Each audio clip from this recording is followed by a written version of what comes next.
Welcome to Not So PG, a podcast for the girls, gays and theys. I'm Brooke Blurton. My pronouns are she and her. And I'm Matty Mills. My pronouns are he and him. Right at the top of this episode, we'd like to acknowledge the custodians of the land on which we record this podcast. And for me, that's the Wiradjuri people of the Kulin Nation. And today I'm recording from my home, which is on Dharawal country, which is a part of the Eora Nation. So I'd like to pay my respects to the Dharawal mob and their elders as well. Yay. All right, Maddie, let's get into it. Let's do it, B.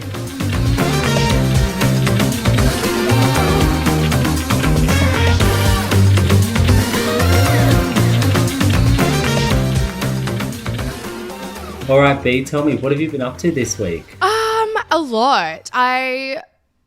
Obviously, like, the book is coming out soon. I've wrapped up that. I booked in my book tour. I am hoping to book this amazing host, actually. I don't know if you've heard of him. His name is Matty Mills. Oh my God, I think I could probably hook you up. Yeah, I'm just going around and just kind of seeing, you know, where I'd like to do the tour. Going back in community would mean like a lot to me. So I'm trying to, like, you know, get into the places that I grew up in, and, you know, I still have those connections, which is really exciting because I don't know if you like know about the book writing process. You get to have a number of books that you get to donate and put back into wherever you'd like to put back into. And so I want to put my books back into community, and I don't want them to have to pay for it. I'd love to gift it to, you know, especially some young First Nations women who are, like, you know, in the age category of like 10 and 15, you know, so they read it and, you know, hopefully they might connect with them in some way. So I've just been doing all the fun parts now. I get to have fun now, and I get to, like, actually, like, say that it's out, and then October's going to come around so bloody quickly, and then I'm going to be touring Australia. Yeah. Hopefully I want to land you in Melbourne, and I want you to be my co-host for the book launch.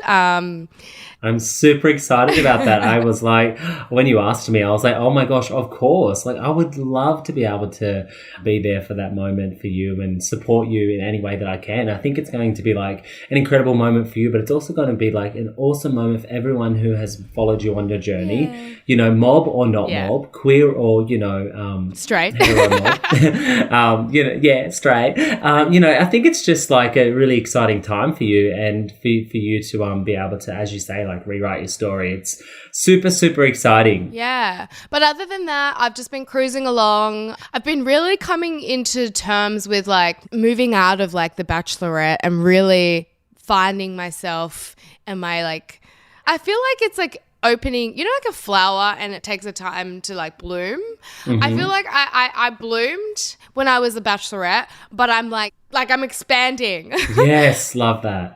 More doors are opening. I'm really kind of settling into the skin that I am in, like, you know, with what I can offer and finding my purpose and stuff like that. But I feel like every time I learn something about myself, I'm like, wow, I've always had this in me. I didn't know why I didn't believe in myself more. But anyways, that's me. I've just been, you know, growing and, you know, evolving. What about you? What have you been up to this week? I have missed you. I haven't spoken to you for this week. You've been bloody busy. I know, always busy. It's crazy because my world has gone back to what it always was, which was, you know, before the play, I was here, there and everywhere. And now that the play has ended, my life has gone back to that chaotic life where I'm here, there, everywhere, flying in and out of different states, doing, you know, a multitude of different things. So I love being busy, and I love being able to, like, you know, especially travel to different places that I haven't been. Last week I went to Darwin for the first time, and oh my gosh, I stepped off the plane, and within the first 15 minutes I fell in love with this place. Like, it is beautiful up there. I was leaving Sydney at 5:30 in the morning, and it was like, I think 10 degrees or, you know, even less, and then I get to Darwin and it's 33 degrees. And it's just like that makes warm, me so happy. Hot weather, and it's dry season up there, so it wasn't muggy at all. It was just this beautiful heat, and everyone in Darwin is so cool. Like, I spent the night catching up with a lot of industry mob. The National Indigenous Music Awards are on, also the Art Awards were on, and the Darwin Art Fair was on. So all of our community, especially entertainers and artists, were all in Darwin. So it was just this massive like catch up with everyone, which felt amazing because I wasn't able to have a closing night party for myself for the play because I had to fly out so early the next day. Like I was on a plane at 5 a.m. So for me, I really, you know, was able to catch up with everyone in Darwin, all the people that I love in the industry, and have a great time.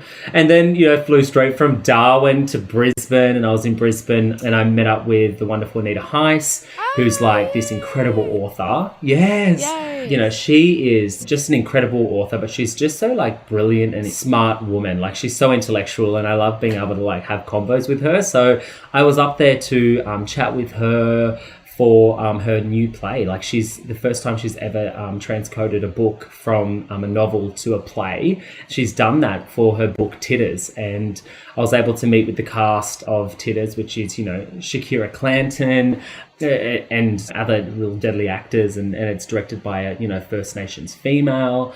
And it was just one of those moments where I was sitting in this rehearsal room and I was like, just especially because I just finished the play, being able to now go into another rehearsal room in a different position, you know, as an entertainment reporter, and sit and watch and admire the talent of these Black, beautiful women. Oh my God. It was something that was super special. So it felt like it was like the perfect ending to, you know, the current season of my life, you know, being on that stage. Yeah. So yeah, it's been a whirlwind, and I did that all within like, you know, 3 or 4 days. So it's just like been crazy. But, you know, this week is a little bit more chill for me, which is good. So I'm sort of, you know, just a little bit on the back burner. I just need to give myself a couple of days to be still and fill the cup up. up. Spend time with my man and my dog. And I've been doing things like redecorating my rooms at my house and like redesigning like bookshelves and things like that, which, you know, it does give you some sort of satisfaction, especially like as you get older. I realized when I went carpet shopping the other day,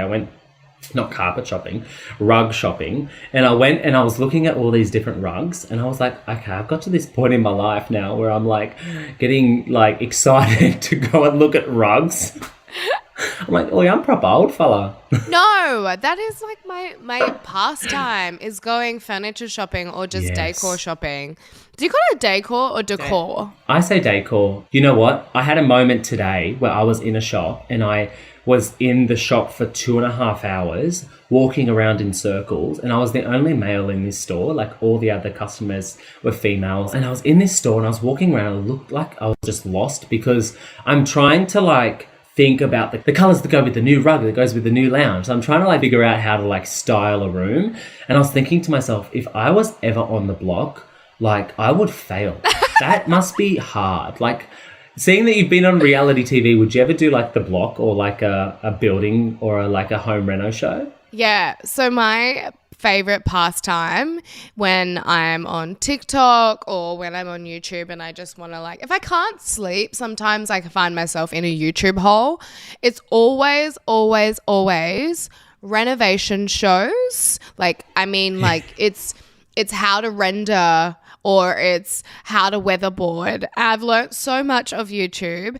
And then the other thing is I love watching is proposals. So watching, I don't know, when the Navy guys come back and they reunite with their kids and their wives, like that's my pastime, watching them reunite with their families. Yeah. Proposals, so like really beautiful engagements or best man stories or maid of honor stories, and reno shows. Wow. I love it. I don't know, it brings me joy. I'm actually starting to realize as I get older what brings me joy, because, you know, I don't think when you're younger you kind of just like cruise along and you do things, right? And you figure out like what you like and what you don't like, but you don't really notice it. Like you don't really grab onto it. You get what I mean? Totally. And like, so as you get older, like you start to notice what makes you happy and what makes you're like, okay, I used to enjoy that, but I don't really want to do that anymore. And home decor, like going and shopping and buying a vase or buying a new rug or like restyling, like setting the feng shui again. You know what I mean? Like you have to sometimes, I like change. And sometimes when I was younger, I didn't have like, you know, the nicest of things growing up. Like my bedroom, I didn't really have that many toys. But when I used to stay with my dad, I was like, you know, my stepmom and my dad, I think kind of like overcompensated for what I didn't have with my mom, right? So living in the country, they would never let me take my toys back because I knew that they would get destroyed from my brothers. So they always kept my toys that I had growing up for me when I would stay with my dad. So by the time when my mum passed away and I moved in with my dad, I got a room. And I wrote about this in my book again, about like the first time I'd ever had my own room and my privacy, and how liberating that was as like a young 12-year-old girl. And I had things. I had like a dresser that had makeup and perfume on it. And it was so exciting because I started enjoying like little knickknacks and starting to like, you know, and I would change my room around all the time. I would like do the feng shui. Yes, totally. And I would do it myself. I would move things like, imagine me, like I'm 5'1", I weigh nothing. Dragging it around the room. I would push my feet on the wall and push the bed, and I would just use all of my body strength to move whatever I needed to move. And it was just like the funniest thing, because I was like, I don't know why I changed my room around so much, but I liked that change. I always loved setting the feng shui. Yes. I remember when I first moved to my dad's, and it was one of the first moments where like I felt like the house was like something that I was comfortable in, because growing up with my mum, I didn't ever feel that like that comfortability within my own home. I always felt like it was a temporary space. I never felt like it was like my house. And I think that just came down to the fact that we moved around a lot. You know, my mum would get kicked out of, you know, every place that we were in. So we would just pack up a couple of months after and have to move to the next place, or, you know, a woman's refuge, when we were just in and out of these homes that didn't really ever feel like my own home. Like they felt like temporary homes. But then when I moved with my dad, I remember I was sharing a room with my younger brother, Aaron, and in those first couple of years when my dad got custody of us, he really put his heart and soul into making sure that we had a comfortable space. And I remember like he, you know, set up our bunk beds and like put like a little drawer next to the bed. And I used to think, oh my gosh, a bedside table, like how cool is that? You get a little bedside table. Literally. Yeah. Like, you know, those little things that were flash in your mind, like to have a bedside table was a massive thing. When you'd collect things, right? You know, obviously you'd use it and it'd become empty, but I used to just keep the bottle just for like collection. Totally. I remember the first time like we came home, then this is like to look back on it, I think, oh my life, like how my life has changed. But I remember when I was growing up, we never had a car, so we always had to walk everywhere. And so we were like, my mum was like, had ducklings, literally. It was like we were just these little ducklings that would follow her from party to party, or that we would, you know, she would go to this house and we'd follow her to get whatever she needed. And then we'd follow her down here and follow her to the park to have a drink with her friends. And like, we're just these little ducklings, right? Even to the point where like she would go into the pub and she'd then like tell us to wait in the park, and then we'd have to wait for her to come out of the park, and then we'd just follow her to wherever she went. I remember that like there's a couple of memories when I was a kid of getting the firsts of things, and one of them was a flat screen TV. And I remember we all huddled. It was me, my two brothers, and my dad. My dad had put a sheet over the TV and locked us out of the house until he got home one day after school. And we were all like, can't we get into the house? Like, where's Dad? Dad came home from his mate's house not too long after that. And he's like, oh, I've got a surprise for you boys. And we walked in and he lifted it up like it was a Ferrari, like lifted that sheet like it was a Ferrari underneath. And it was this flat screen TV. And my brothers and I and him just started crying. Like it was the most beautiful thing. We just started like crying and holding each other in like a hug, like we had won like $1 million. But it was just a flat screen TV. But we were just so like proud to be able to have a flat screen TV, because like I think as a kid you want to be able to like also show that stuff off to your friends. So like thinking, oh, when my friends come over, I'm going to be like, oh yeah, we got a flat screen TV, you know. But like little things like, and I remember the first time Dad got a car as well. Like my mum never had a license, still doesn't have a license, never had a car in her life. But when we went to live with my dad, he ended up up getting a really, old VL Holden, one of those, really old Holdens. Anyway, I think he bought it for something like $700. That's how old it was. I don't know how these black fellas used to get a hold of these cars, honest to God. Like, my mum had like some Holdens, and I'm like, wow, that must be so expensive. But like when you would ask them, they'd be like, oh, it's like $500 or like $1,000 or like whatever. Yes, $500. I'm like, what? I wish I could buy a car for like $500. I'd be like, fuck yeah, this is sick. And I used to be, and because I was so like, not aware of like real wealth at that point, that was so special to me. And I remember, saying to my dad, would he drop us off at school in this real old Holden, like it was a flash car? But it was just special because we never had it, Yeah. But yeah, I think that like as you grow older and you reflect on those moments, you realize that like how important those moments were for you, even though it's like, it is a little bit superficial, but it's also like symbolic in terms of memory, of like, because Dad would have worked hard to get that. Yeah, he would have hustled. He would have hustled.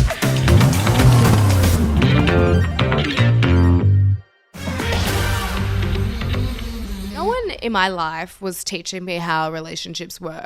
I am only basing the relationships that I have on just what I have. Like from the relationships that I saw as a kid were not so good.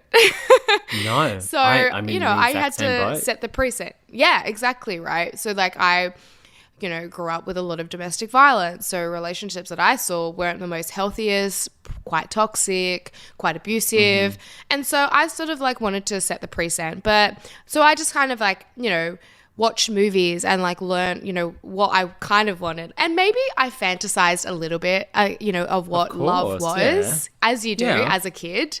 But I want to know, like, little things like, I wish I knew when was the right time to move in with someone. I know you and Paulie live together. So when did you guys decide when the right time was to start moving in and packing your stuff and combining your lives together? Yeah, it was quite early on in the relationship. And I wouldn't say that that's like the healthiest thing to do in a relationship. I think that getting to know someone at a deeper level is probably the most advisable thing, like being able to actually connect with them outside of being, stuck within the four walls of your home and getting to know them on a deep level before you commit to moving in. But we had this connection that like I can't explain. It was something that was absolute fireworks in my heart and in his heart. And it was after about 3 months, so it was quite quick. We had traveled together for a little bit as well before that, so we had spent time in each other's pocket across Europe. We went to Europe within the first 3 months of knowing each other together, and it was a really good learning curve because we were able to see how each other lived in a different space, like obviously jumping from hotel to hotel, but it was a really good way to be able to actually see how someone lived and someone interacted in intimate spaces, like the bathroom. How do you set up your bathroom? Like how do you? That's really important, by the way. Totally, how someone leaves their bathroom is like a huge indicator for me, being like, are they a really tidy person or are they just saying that they're a tidy person? And if they make their bed. Yes, there's not a day that goes by that we don't make our bed. Like it's just one of those ritual things that we're into. But it's I think in the first few months, obviously it's the honeymoon phase. You're riding this high of love, and everything seems okay, and everything seems like you're just having the best time of your life. And I think that once you do move in, you really get to know the person. And obviously it's been 5 years for us now, so we really know each other on a very deep level. We know each other better than anyone else knows us because we spend so much time together and so much, we just are around each other so often. But I think that there's no right time, but I believe that it's probably more advisable to get to know someone on as deep as you can before you move in, because you want to know who you're moving in with. Yeah. And I know I say that from like a point of view of moving in quite quickly, but I think that it's, I don't know, like there's no right time. Yeah, babe, you're saying this to someone who has classically done the U-Haul lesbian thing and moved in within like a month of one another, literally 1 month with each other. Yeah, right? And it lasted, right? It's a matter of figuring out. I just remember like that young, passionate love. You want to be with them every waking moment, and As much as I loved it, at the same time, I realized that I'm a personal space kind of girl. And, you know, that was a very big learning for me. And did I learn from my lessons? No. I repeated it a couple of times.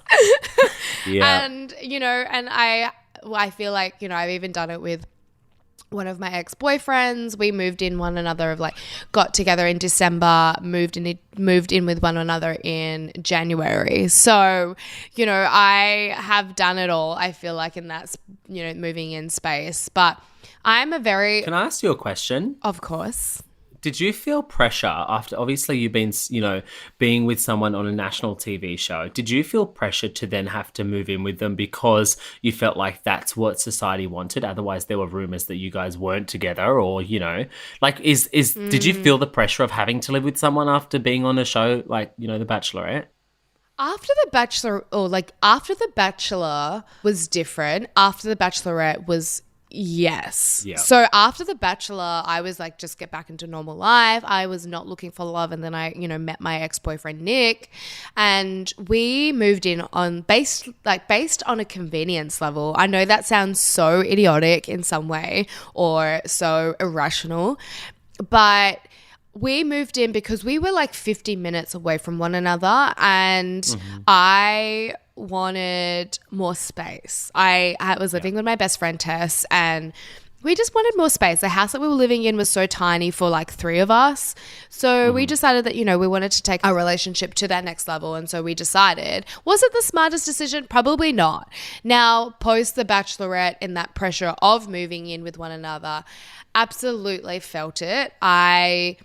I should have listened to my logical brain. I'm a pretty logical and reasonable person. And in my mind, I was like, is this too quickly? I think it is. But you know what? I'm in the moment. I love this guy. I was like, fuck it. Like, why not? Would I have done that again and redone that experience again? Probably. No regrets. Would have really listened to myself intuitively and said, take the space, take the time. No one is telling you to move in quickly. Stop feeling the pressure of these like completely non-existent voices that don't exist and they're telling you. But we just loved each other so passionately, and it's hard living in different states, and you're in love, or you've come out and you've found one another in this crazy experience, and then you have to be separated for so long. Like we were separated for so long in that experience, in the waiting period for waiting it to air. So we just wanted to be with one another all the time, you know, and really live in it. I think it was detrimental to ourselves. I think we rushed it way too quickly. So I've lived and I've learned, but I completely and utterly agree with you in that matter of you've got to know when the right time is, because you've got to know how someone lives and runs before you do that. I think you have to, you know, act smarter, be smarter, you know what I mean? Like I think you don't know, you know, one of my pet hates and when living with someone is if they get out of the shower and they leave water on the floor. Yeah. So, you know, I've openly... I can absolutely agree with that. I know that sounds so petty, but it's one of my things is that once you get out of the shower, there's a mat there. You step onto the mat, you dry yourself. Then once you're dry, you hang the mat up so that it can re-dry, and then you put it back down when you have a shower. Now, yes. I have openly communicated this with even the slightest people that I have, like, you know, had stay over like a couple of times, being like, can you please like not wet my floor? Yes. Yeah. And I know sometimes petty, but it's one living thing, and you'll find all these little things, like these little living, things that what are nuances, but like little things like that you want to and should openly communicate with your partner, and they should understand and respect you to to practice because that's your way of living, and then you also, you're the same. I think that and it's interesting, especially when you're in a relationship with someone who comes from very different walk of life or has grown up with very different experiences. Like I feel like my partner Paul and the life that he's had, I've been able to learn so much about just home life and being out, because I just didn't have the experience or the sort of family structures like he had that was able to teach him. So I feel like I've been able to soak up so much. When you've been so independent for so long, which you in your case absolutely have, you have a certain way of living. You have a certain way of doing things, and for you it feels like the right thing. It feels like in your head that that's the way it should be done and the way that you should be living, right? Yeah. When you move in with someone, they also have their way of living. Totally. And you have to merge your two ways of living. And sometimes, there's going to be a teasing out process, which with all things in life, there's going to be, give and take, compromise. Totally. And I have not been the most, the most comfortable with compromising, I must admit, because I've been so independent for so long. Yeah, totally. Basically growing up since I was a child, I've been so independent. So for me, when someone comes into what I particularly would say my space, because usually I'm the one with the house, I'm the one that's got the setup, everything in the house is usually mine. Yeah. I then have to compromise and be like, oh, I need to share now. I'm sharing. Yeah. And so that's really hard for me. That is so hard for me. Let me ask you this, because I feel like this is another, relationship thing that is a big moment in a relationship when because you are so independent, would you ever share a bank account with a partner? Would you ever allow your partner to have access to your bank account or have a joint bank account? Have you ever? This one is really hard, and I think my friends and I talk about this quite a lot. The thing about a bank account for me is that's so personal to yourself. Mm-hmm. Everything that you have worked for money-wise is in that bank account, right? Yeah. I personally have never, ever shared a bank account with anyone, even relationships that I've had for over a year. We have had shared buckets, as in, we've had a big tub in our house where we put our coinage and our shrapnel, where we're working together for a goal on something, whether it's a little getaway or a holiday and stuff like that. Yeah. But I've just always split things evenly and fairly. So bills, rent, we split. Groceries, sometimes that's just give and take. You take turns in doing it, but you never really count it. I don't know if you're the same. You just really you're both eating and contributing. So I feel like that's an even thing. So bank accounts for me is really hard. I think the moment that I get a joint bank account with someone would be when there's a commitment such as a baby, a child, or a wedding to work towards. And I think those are big commitments for me, and a house. But particularly, I probably would always maybe be the breadwinner in my relationships. I kind of like the providing part. I know that's not very conventional in the stereotypical world and how it works. It's always the man is the breadwinner, but progressive times, baby, women are making more money. We're becoming more CEOs. So I would probably want to be the breadwinner and probably want to provide, even if it's a guy. I don't give a shit. I will always be sort of that provider mentality. And if someone takes that away from me, if I lose my independence in that matter, I get really not offended, but I feel uncomfortable. And so bank accounts for me, I'll always kind of want to compromise and share.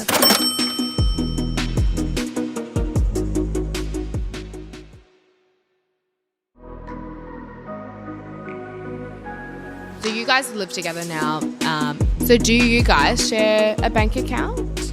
Well, it's interesting because in the beginning, it was like, no, we're very independent with our funds, like we're a charity, with our funds. No, with our financial, with our income. That's the word, income. We were very independent with our income, and, we would always, split everything 50-50, bills were 50-50, but obviously things like paying for meals and groceries and stuff like that. It's just, whoever, whenever. There's not really a 50-50 vibe that we go with for that. But in terms of bank accounts, we had a shared bank account for specific moments in our life. So for instance, if we're going to travel together, we would save collectively towards that goal. But we have independent accounts and a shared account, and that shared account only is really for moments in time. It's not a continued shared account that we put some money into every week or every fortnight. It's just if there's a goal in the future that we're both, heading towards, whether it's like to travel, we have big plans to travel to Norway at the end of next year, and that will be, we'll funnel money into that bank account for that moment. But there are other things that we, share. Won't tell you too much, but bank accounts. Bank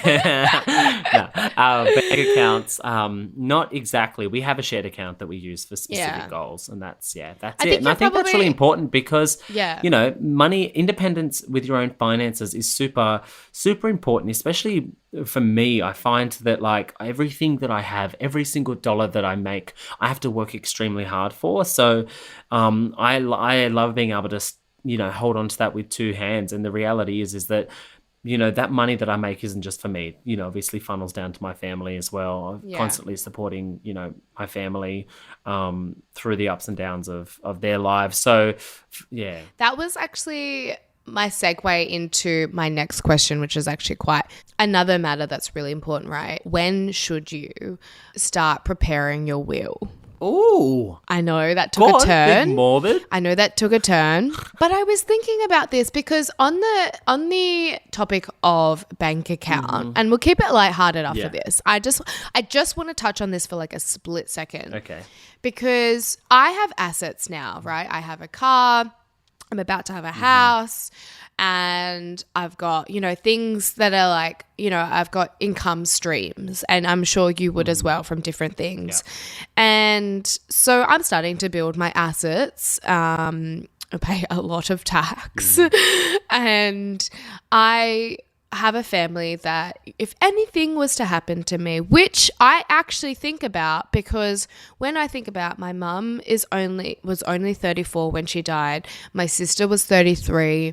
My next brother is actually only 31 now. So, I have this fear that something like, that our family is, dying young, and I just kind of worry about, what would happen if anything was to happen to me. And, I've always, obviously, that's just me always like that mentality of that survival brain is preparing for the worst. Yeah.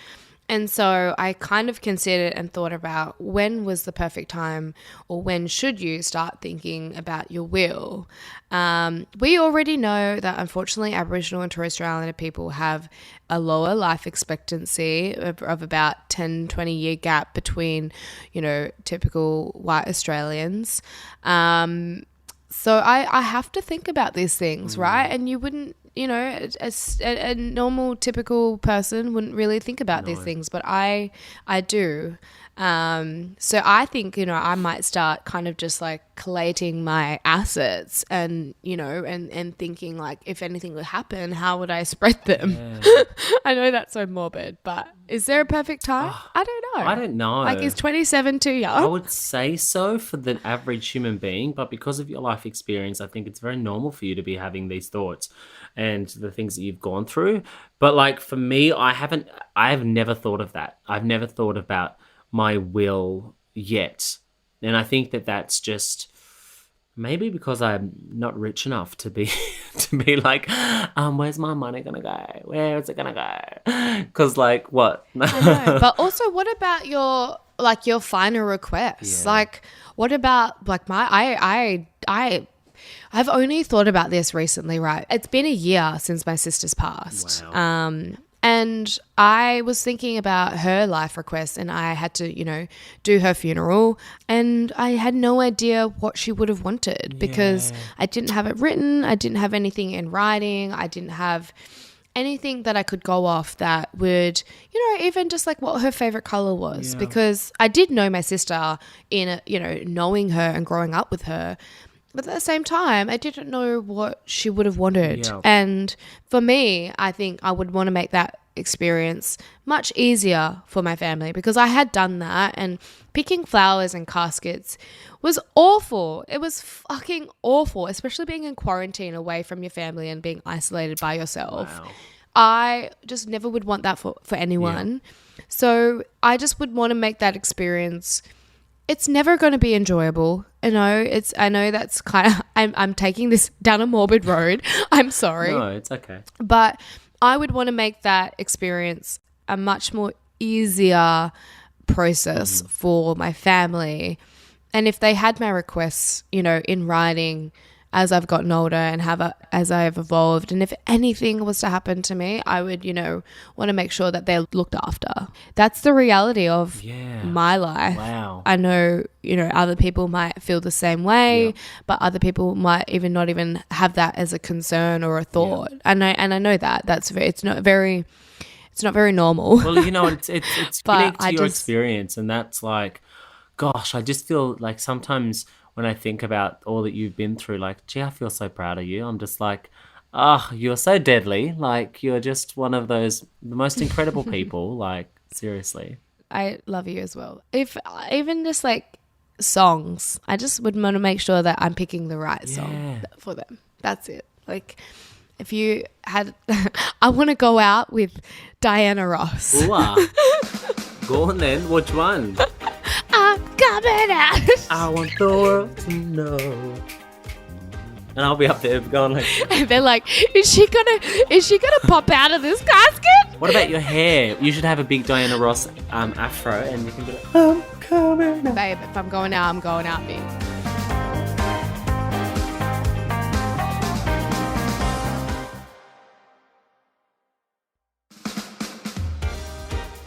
Moving on to relationships and hectic commitments that you would, make to one another. Like, I feel like bank account is like up there, but like, how do we feel about tattoos and getting your partner's name tattooed on your body? Like Pete Davidson did to every single girlfriend he's ever had. Literally. And isn't he regretting it now? What do you do when you break up? Like, is that just like your tattoo artist must hate you? They're like every time you come in, they must be like, really? Really this time? Are we going to really have this moment again? Like, I can imagine that happening. But I don't think that this is not my vibe. This is not my vibe. Like, there's no way I'm getting anyone's name tattooed on me. I'm not into it because it's like the only thing that is certain in life is death. Period. Again, we're morbid today. But like, no, I agree. Like, I really agree. When we get someone's name tattooed on us, like, what does that even do to you or your relationship? Like, is it a symbol of togetherness? Does it solidify? Is it a branding? Like, are you a cow and getting branded? Like, sorry to the vegans out there. Didn't mean that. No, but like, it's not my vibe. I wouldn't suggest anyone do it. I think that I just don't understand it. Like, I don't understand why people want to get people's named. It's idolizing them. I like the thought of getting people that have passed if you want to like have like remembrance of them. But your partner, I think marriage is a big commitment. I think baby is a big commitment. And I think a tattoo is a huge commitment in, solidifying a relationship or like whatever it is. I don't know, maybe it's like a gesture of love or however you want to see it. But at the same time, I think you never know how life could happen and what could happen. And even though, you are together with someone and, you're committed to them and the relationship, you never know what they're going through in their life. And then this is another thing, like, what if they cheat on you and then you've got that name tattooed on you for the rest of your life? I just don't want to yuck people's yums by like being like yuck, getting people's names tattooed on you. Your body, your choice, do what you want to do. But for me, it's not my vibe. Yeah. Yeah, not my vibe. Yeah. But, yeah.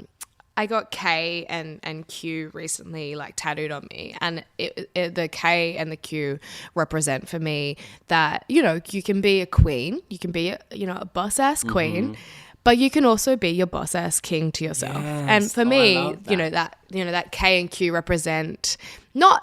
It doesn't come from like any type of like patriarchal whatever thing. Like for me, it's like reminding myself that, yeah, I'm like my own queen, but I'm also my king. I show up for myself all the time in a matter of like, I do have this more masculine, you know, whatever, however you want to, you know, name it. But Can I just say something? I would like to swear my allegiance to the Queen, Brooke Blurton, the colonizer. I'm not a colonizer, you dog. Fuck you. I bet you colonize some people's bodies. No. But every time someone sees my K, they immediately think that a K is for someone, their name starting with K. And I was like, no.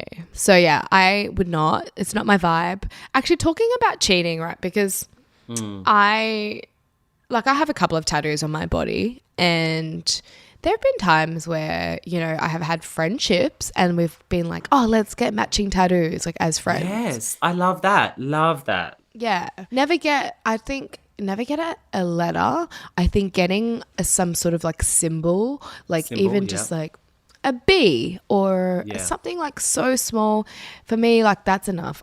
Have you been cheated on, Maddie? I have. Yes, I have. Oh gosh, in my first Isn't relationship. it the worst thing? Yeah. I have been cheated on. Yeah. For me, it's unforgivable. I know that sounds so like harsh, but I think I learnt in my relationships that, you know, I've had already people in my life, and you know, we talk about this all the time. Our relationships with our parents haven't always been like the most, you know, like role model relationships to see.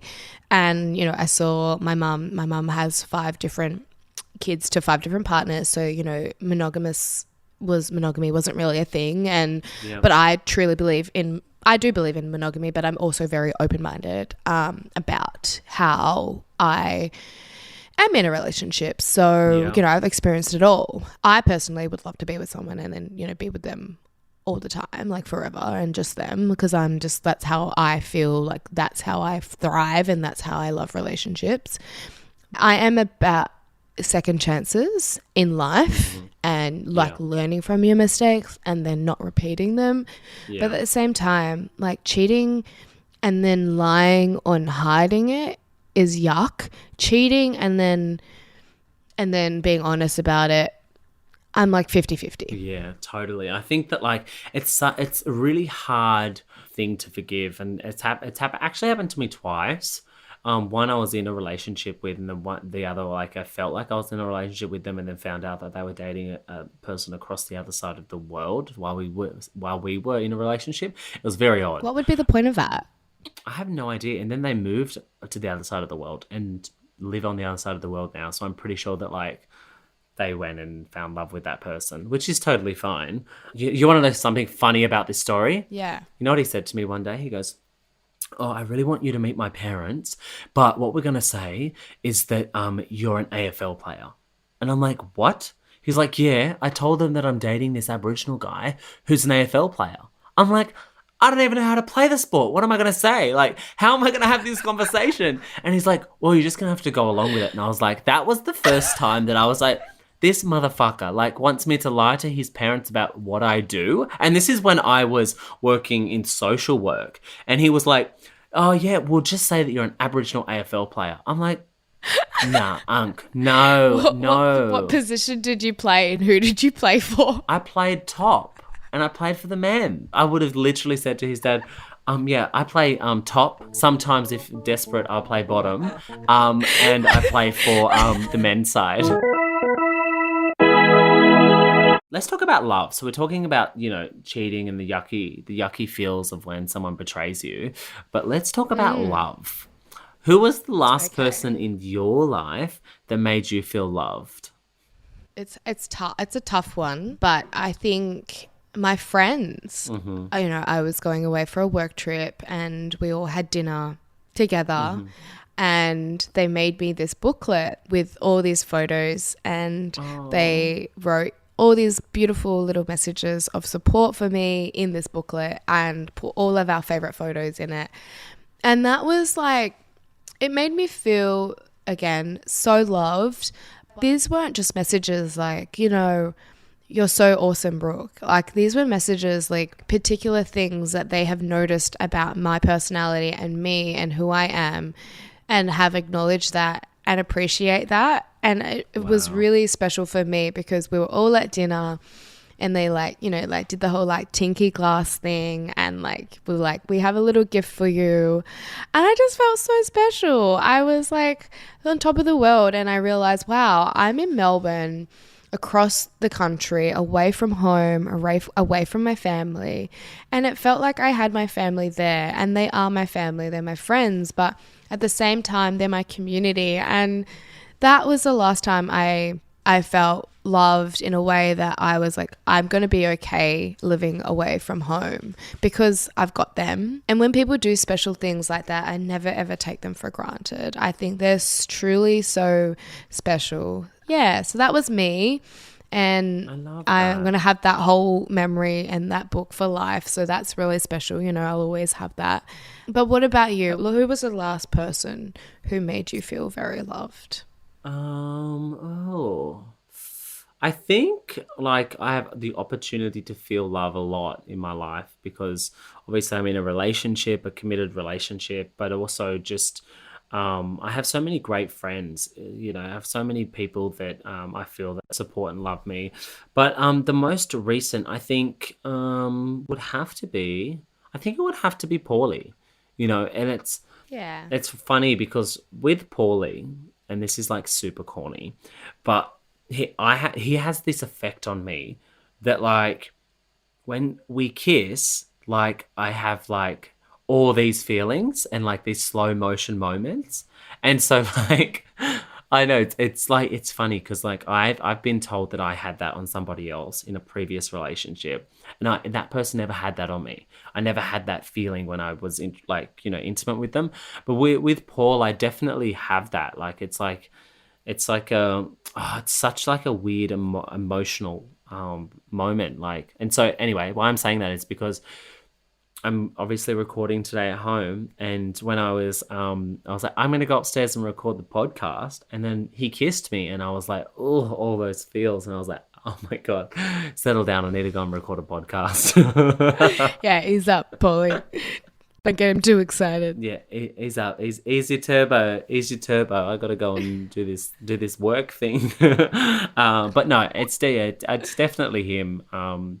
Yeah, and he's, I think that I have such a crazy life, and I'm someone who here, there, and everywhere, and he's really been supportive to me. So I definitely feel that love from him. And then that you guys have a very special relationship. You've learned and grown with each other, and I know that the way that you speak about Paulie and the way that Paulie speaks about you is how I would ever picture being in a relationship with someone is you just know why it works and you just know why they love one another. I just can't wait that, I find someone that accepts me for all my chaoticness and my beautiful mess that I am. The beautiful mess that I am. Yeah, I can't wait for that. Well, speaking of love, I know that love is, some people say that love is a feeling and not an emotion, but I want to ask you, what is an emotion that you are most comfortable experiencing? Well, let's go backwards. Okay, I feel less comfortable experiencing anger. I don't being angry. If I'm angry, I cry. I don't know if, that's an actual legitimate thing. So if people can't, when I saw anger in my childhood, I saw people get hurt and blood drawn, and I just can't experiencing it. So if I'm angry and if I'm frustrated with myself or with someone, I just cry. I'm just emotional, and I feel very comfortable crying. I know that I'm really in tune with my emotions in terms of and I'm so self-aware of like why I'm feeling a particular way. Like it will take me a little bit to figure it out, but once I figure it out, I'm like, oh, that makes a lot of sense. Like I'm comfortable with if I'm sad because, you know, it's my sister's anniversary, then I'm allowing myself to have that emotion, right? So anger, I hate, like I'm not very comfortable with experiencing anger. I don't like frustration. I'm not typically a jealous person, so I if I am jealous, I really don't like myself with that. Like if I'm like, if I am jealous, but I'm like, there's not many things in my life that I'd be jealous of. Like, yeah, I could be like, oh, I'm jealous of someone's lifestyle, but then it just makes me work harder to like want to get that. You know what I mean? Yeah, totally. So I think, you know, going backwards, sadness is okay for me. I know sadness and letting out emotion is healthy. I think the one that I really am most comfortable experiencing with, I think is joy. I think is like really, really like loving joy. Like when you're with your friends at dinner and they've like, you know, made you that booklet, you're like, oh my God, this is just so... Because I think joy and happiness are different, because happiness is always changing. Like you can feel always, you know, happy at different times for different reasons. And I think joy is just like you're joyful, you're, you know, I don't know. People could say that it's the same feeling, but I just think it's different. Yeah, I feel like it's a heightened version of being happy, and it's sporadic too, as, you know, you have moments of joy. I think for me, like... For you? Yeah. For me, one of the emotion that I'm most comfortable feeling... you know, I used to feel so comfortable being able to express myself with, like, sadness. But recently... I've really locked off my emotions, and I don't know what it is, but like I've sort of become a little bit less vulnerable when it comes to my emotions. I used to cry a lot more. I used to be able to like just be like, let it out. Now I'm like, nah, move past it instead of feeling it out, you know? But that's something that I got to work on, and that's something that I'm working on with my therapist. So don't fucking judge me. No. I would never judge you. I feel like... No, this is to all these viewers out there. No.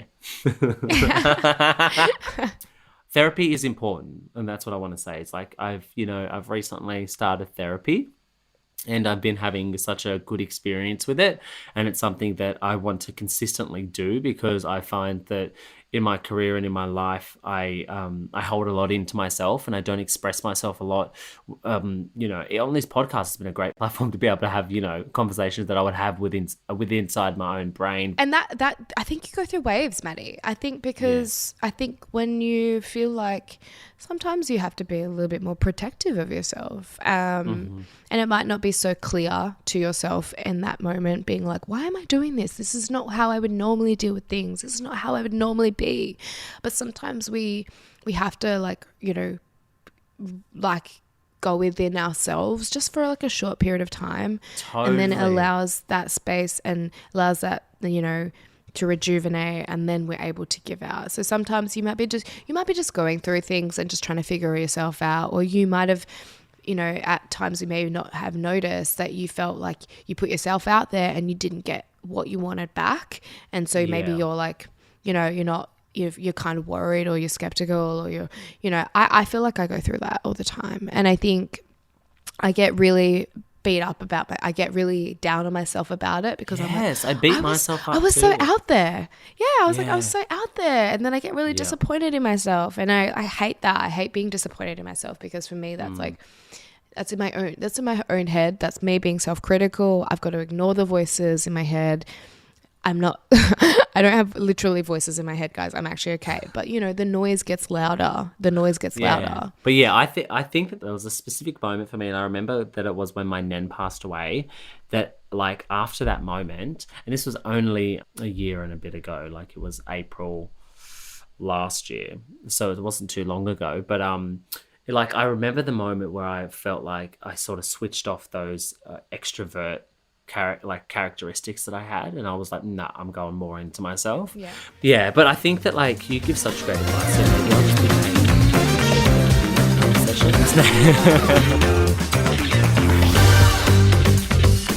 But tell me, did you have a not so PG moment this week? Always. Always. Love it. I have been having lots of not so PG moments in my life, actually. I have been hanging out with a lot of queers, actually, and really learning lots about how I feel being a part of the queer community, right? And just like, I'm like, I've always been a part of the footy community, which were a majority were queer and gay or lesbian. And then, I worked in a very like safe environment where, I worked with people who identified as being queer too. So I've always, slotted into these different queer communities, and I've never not like I've ever felt like I fit in. That's not what I'm trying to say. It's like, it's like owning my space and owning it's like weird. It's like owning my position in it. You know what I mean? Like, I know that I could do so much for the world, and like, well, I feel like my not so PG moment was just like having this really crazy and like really fun conversations with people about their queerness and sharing stories and experiences and being like, oh yeah, like that's how I felt. And like, oh my God, like, gay guys are very out there, and I don't mean to generalize, but I know that you guys have no fucking filter. And so I've learned a lot about tops and bottoms in the gay community, language wise, like douching, and how the experiences of having queer sex is for some people. I actually love it. I froth it so much, and I feel like I'm having these like sort of like forbidden conversations, because that's how I was sort of like, that's what's ingrained, is like, you don't talk about this stuff. But our podcast, obviously, we're trying to break down those taboo topics and having this conversation. I'm feeling like less naughty. I'm just like, whatever, it is what it is. This is how it is. I don't give a fuck. And I'm loving it. I love it. It's so good. I feel so happy. Yeah. That's awesome. Like a sense of liberation. Hey, like. And what about you? Ooh, well, for me, I think that like one of the not so PG moments over the last little like week was I closed the play, but on one of the nights that I was closing, I had an interaction with an audience member that was just like, it was so interesting to me, because like at the end of the play, normally when you interact with someone, you're like, one of the questions you should never ask, and I asked this question was, did you enjoy it? And that's something that you're not supposed to ask the audience, because what if they turn around and say no? And nobody has ever said that to me. Like, no, I hated the play. But this one guy did. And he was this older white fella. And he's like, no, hated it. What was it about? Discrimination? Or was it about positive representation? He's like, it was ridiculous. And I think that this theatre should be stop doing race relation plays, and I won't be coming back. And I was like, all right, Uncle Captain Cook, like settle down. Like he was like 95 years old. He obviously like sailed in on one of those tall ships, because like it was just ridiculous the amount of like ignorance that I like received within 30 seconds. Within 30 seconds. And so I just said to him, I said, well, it's really difficult when the target audience is in the audience.